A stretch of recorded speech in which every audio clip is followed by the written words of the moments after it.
샬롬, 반갑습니다. 이번 한 주도 주 안에서 평안과 기쁨이 넘치는 은혜의 시간들 잘 보내고 계십니까? 이스라엘에 가면 사해바다 끝쪽에 천연 바위로 둘러싸인 마사다라는 이름을 가진 특별한 요새가 하나 있습니다. 지금 제가 서 있는 이곳이 마사다 요새이기도 한데요. 이곳 정상에 서서 동쪽을 바라보면 롯의 고향인 모압 땅도 보이고요. 세례 요한이 순교한 곳으로 잘 알려진 마케르스 지역까지 훤하게 잘 보인다고 합니다. 역사적으로도 그곳은 서기 73년 제1차 유대 로마 전쟁 당시에 끝까지 로마에 저항하며 항쟁하던 유대인들이 패배가 임박하자 적에게 포로가 되지 않기 위해서 마지막 순간까지 항전했던 곳이 바로 이곳이기도 합니다. 지금까지도 유대인들에게는 3대 성지 중에 하나라고 알려져 있으며 현재는 유네스코의 세계문화유산으로 등재되어서 해마다 전 세계 수많은 관광객들이 찾는 명소가 되었습니다. 사면이 깎아지는 듯한 절벽으로 둘러싸인 405m 높이의 천연 요새를 바라보면 웅장하다는 단어로는 도저히 설명이 부족할 정도로 스케일이 대단한데요. 한때는 헤로드 왕이 자신의 겨울 휴가 별장으로도 종종 사용했으며 부대시설로는 로마식 사우나와 물 저장 탱크까지 잘 완비되어 있다고 합니다. 하지만 인간이 지은 요새는 그 아무리 높고 강력한 요새라고 해도 이름만 요새일 뿐 실제로 전쟁이 벌어지면 로마의 군대가 마사다 요새를 굴복시킨 것처럼 무기력하게 무너지는 경우가 많습니다.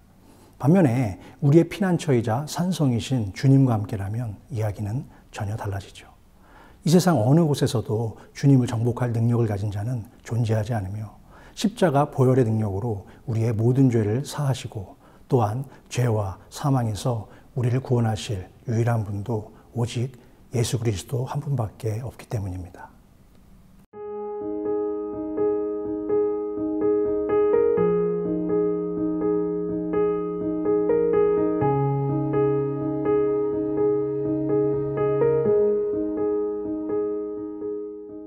그렇다면 어떻게 우리는 세상의 위험을 피해서 가장 안전한 요새인 주님과 함께 할 수 있을까요? 오늘의 짧은 본문 속에 이미 그 답이 나와 있습니다. 함께 읽어볼까요? 그러나 주께 피하는 모든 사람은 다 기뻐하며 주의 보호로 말미암아 영원히 기뻐 외치고 주의 이름을 사랑하는 자들은 주를 즐거워하리이다. 여호와여, 주는 의인에게 복을 주시고 방패로함같이 은혜로 그를 호위하시리이다. 오늘 말씀의 배경이 되는 시편 5장은 다윗의 간절한 마음과 간구를 잘 살필 수 있는 기도문입니다. 우리가 일반적으로 다윗의 모습을 떠올리면 가장 먼저 떠오르는 것은 무엇일까요? 그는 하나님의 마음에 합한 사람이었고 하나님의 이름으로 수많은 대적들을 물리친 믿음의 영웅이자 자신의 삶 속에서도 하나님의 축복을 가장 많이 경험했던 사람 중에 한 명입니다. 그래서 아직도 많은 크리스천 부모들은 자녀를 위한 기도를 할 때면 다윗과 같이 지혜롭고 용감한 사람이 되게 해달라는 기도를 하곤 하죠. 그렇습니다. 맞는 말입니다. 지금 이 말씀을 듣고 계시는 성도 여러분들의 가정과 자녀들이 믿음의 영웅 다윗처럼 하나님의 놀라운 은혜와 축복을 받으시기를 주님의 이름으로 축원합니다. 그러나 사실 다윗의 인생 전체를 놓고 본다면 행복하고 평안했을 때보다는 원치 않는 고난과 시련을 통한 깊은 상처와 절망의 순간들을 경험할 때가 훨씬 더 많았고 이미 우리가 아는 바와 같이 이스라엘의 왕위에 오르기까지 그는 수많은 정적들의 모함과 시기로 인해서 죽을 고비도 여러 차례 넘겨야만 했습니다. 특히 어린 시절 부모로부터 많은 관심과 사랑을 받지 못했고 형들과의 사이도 그리 썩 좋은 편은 아니었던 것 같습니다. 어느 날 하나님으로부터 이새의 아들들 중에 한 사람을 택해 기름을 부으라는 명령을 받게 된 사무엘 선지자는 이새의 집에 찾아왔죠. 그런데 자식을 모두 데려오라는 사무엘 선지자의 지시에 아버지 이새는 7형제 중 다윗만을 일부러 제외시키고 부르지 않았습니다.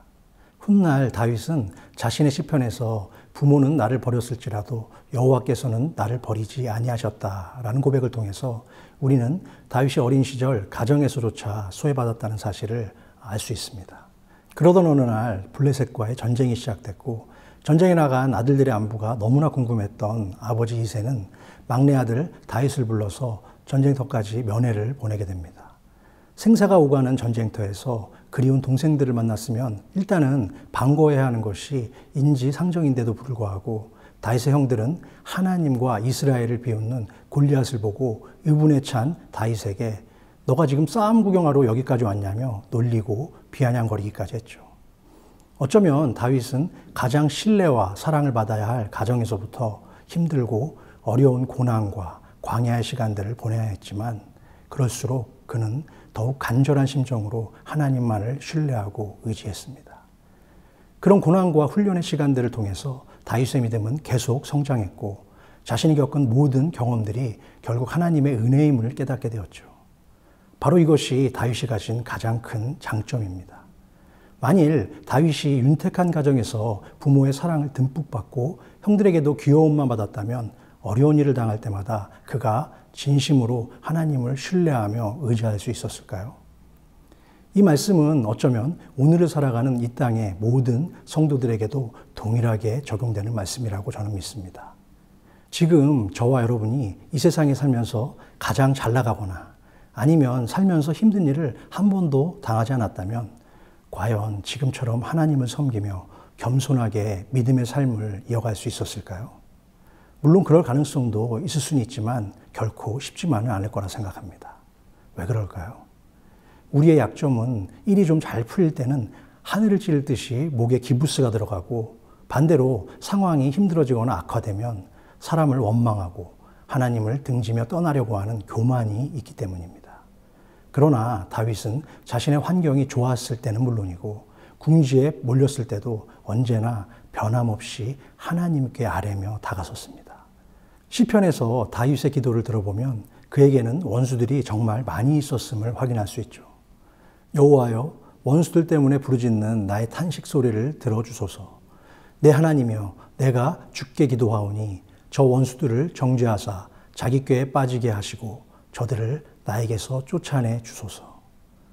이것은 그의 삶이 고단했고 그 누구도 편히 의지할 수 없었으며 쉽게 마음을 터놓고 이야기할 수 있는 친한 친구조차 없었음을 보여주는 증거입니다. 사랑하는 성도 여러분, 우리의 신앙생활은 같이 꽃구경 다니는 친목 활동도 아니고 그렇다고 문화생활도 아닌 날마다 주님과 하나가 되기 위한 간절함과 절박함으로 우리의 영혼을 지키기 위한 심령의 전쟁터와도 같습니다. 18세기 북미 인디언 선교를 주도했고 오랜 시간의 기도로 무릎이 닳아서 무릎의 성자라고도 불린 데이비드 브레이든 어드 선교사는 어느 날 자신의 일기장에 이렇게 적었습니다. 1742년 6월 15일 화요일, 내 생애에서 가장 간절하게 하나님에 대해 갈망했던 날이다. 정오경에 나는 주님을 만나기 위해 가장 조용한 장소를 찾아서 적막 가운데 기도를 시작했다.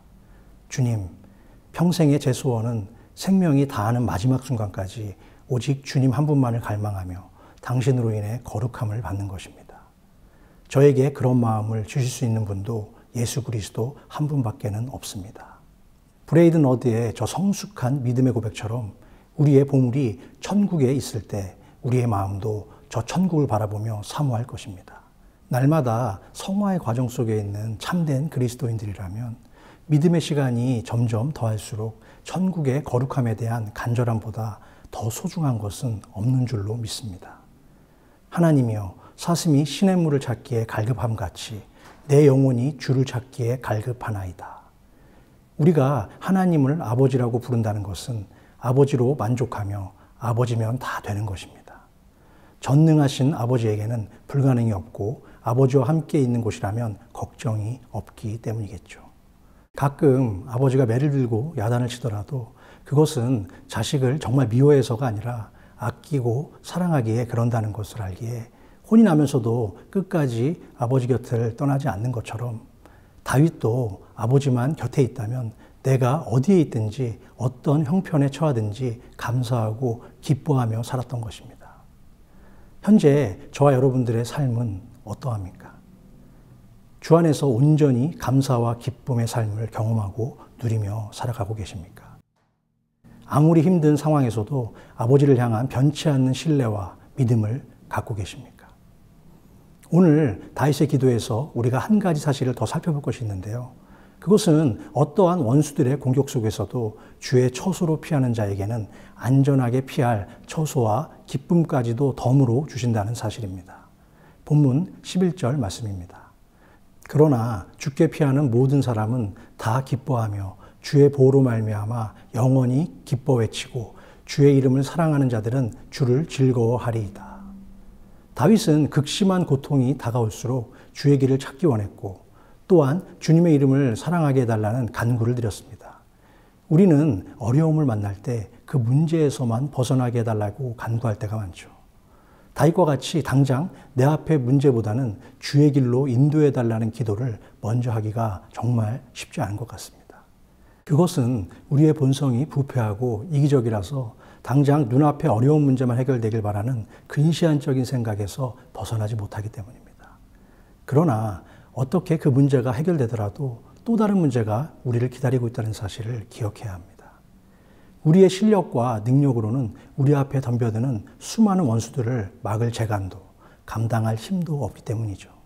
그럴 때는 아버지의 넓고 큰 등 뒤로 피하는 것이 가장 상책입니다. 어쩌면 이것은 예수님께서 제자들을 향해 마지막으로 당부하신 너희는 먼저 그의 나라와 그의 의를 구하라는 말씀과도 일치하는 것 같습니다. 그러면 주님은 우리에게 복을 주시고 은혜의 방패와 신실하신 사랑으로 사방에 우리 적들을 막아주실 뿐만 아니라 가장 안전한 처소로 인도해 주실 줄로 믿습니다. 이것이 오늘 우리가 살펴본 다윗이 드린 기도의 중심이자 이 땅의 성도들이 취해야 할 삶의 태도와 자세라고 믿습니다. 너의 행사를 여호와께 맡기라. 그리하면 내가 경영하는 것이 이루어지리이다. 성도의 행사와 경영은 하나님의 하나님 되심을 믿고 신뢰하며 그분께 우리의 필요를 날마다 간구하는 것입니다. 그렇게 저와 여러분의 모든 삶을 온전히 주님께만 맡길 때 주님은 우리의 인생뿐만이 아니라 우리의 영혼까지도 확실히 책임져 주실 줄로 믿습니다. 오늘부터 40일간 주님의 십자가 순환과 죽음을 기억하는 사순절 기간이 시작됩니다. 사순절을 시작하며 우리의 삶을 정돈하고 그 기간 동안 하나님과의 관계에 더욱 집중하며 우리의 목소리를 들으시고 보호하시며 응답해 주시기를 원하시는 능력의 주님과 함께 평강과 기쁨 그리고 거룩한 은혜가 넘치는 축복의 시간이 되시기를 주님의 이름으로 축원합니다. 감사합니다.